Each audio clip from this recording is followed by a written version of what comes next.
Bismillahirrahmanirrahim. Assalamualaikum warahmatullahi wabarakatuh. Kawan-kawan semua, saya ingin menjelaskan salah satu topik perkuliahan retorika, histori, ontologi, dan aksiologi retorika periode Yunani. Tentu saya tidak akan menjelaskan semuanya, hanya beberapa sub saja dari materi yang sudah share melalui grup WA. Kita tahu bahwa tokoh retorika periode Yunani itu ada 8 yang telah diintrodusir. Ada Sorak, Empedokles, Gorgias, Protagoras, Demosthenes, Isokrates, Plato, sampai Aristoteles. Saya tidak akan menjelaskan semua karena kita sebenarnya terbatas. Saya hanya ingin menjelaskan yang pertama, Sorak. Beliau adalah orang yang pertama memiliki jasa mengurai retorika secara sistematis. Kata Sorak, retorika itu adalah pidato yang terorganisir. Jadi, retorika bukan sekedar pidato, tetapi sebuah proses pidato yang terorganisir. Yang dimaksud terorganisir tentu adalah pesannya.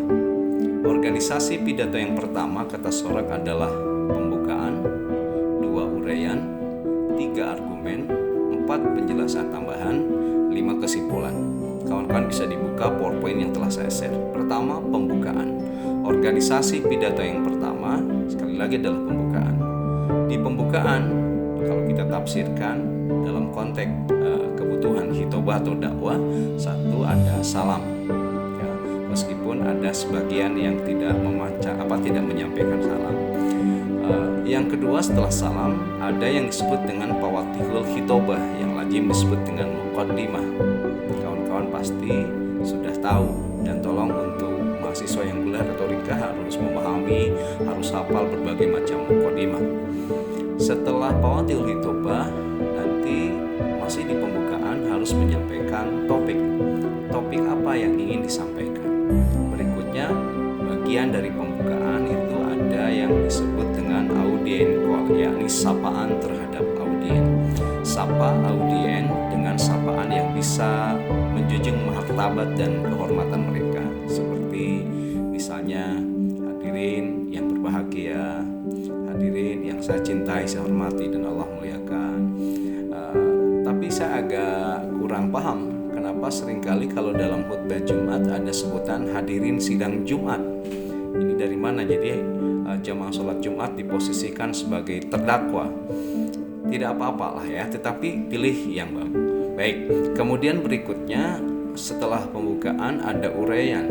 Uraian ini adalah isi pidato yang mengurai jelaskan topik yang kita sampaikan.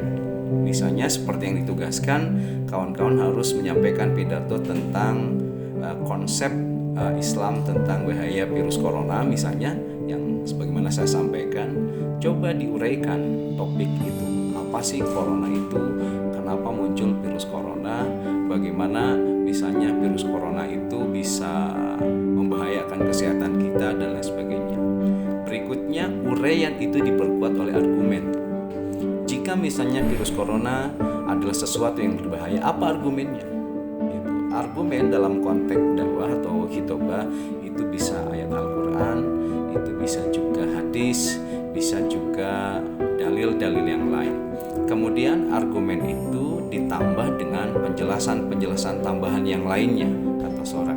Penjelasan tambahan yang lain bisa saja misalnya ayat Al-Quran tadi dijelaskan dengan tafsir, hadis juga dijelaskan misalnya dengan kaul sahabat, hadis juga dijelaskan misalnya dengan hasil ijtihad para ulama, dan lain sebagainya.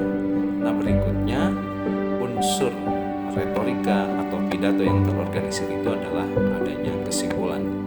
Di simpulan, kata Sorak, diawali dengan ada yang disebut dengan himbauan aktualisasi pesan.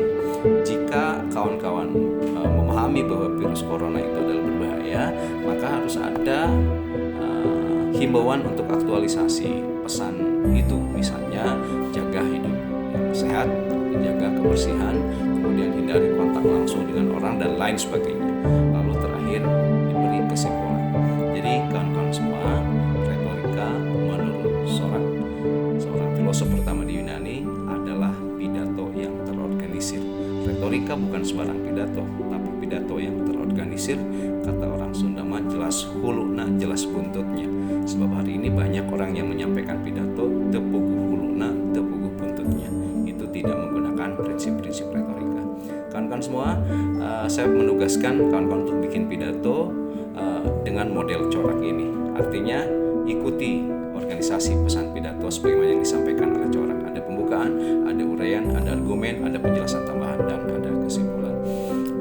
Itu saja sementara yang bisa saya sampaikan. Mudah-mudahan kita semua bisa menjaga kesehatan dan kita semua mudah-mudahan bisa terus mengkaji ilmu. Saya sarankan kaji referensi yang lain yang bicara retorika menurut corak supaya keilmuan kita semakin mumpuni. Sekian, assalamualaikum warahmatullahi wabarakatuh.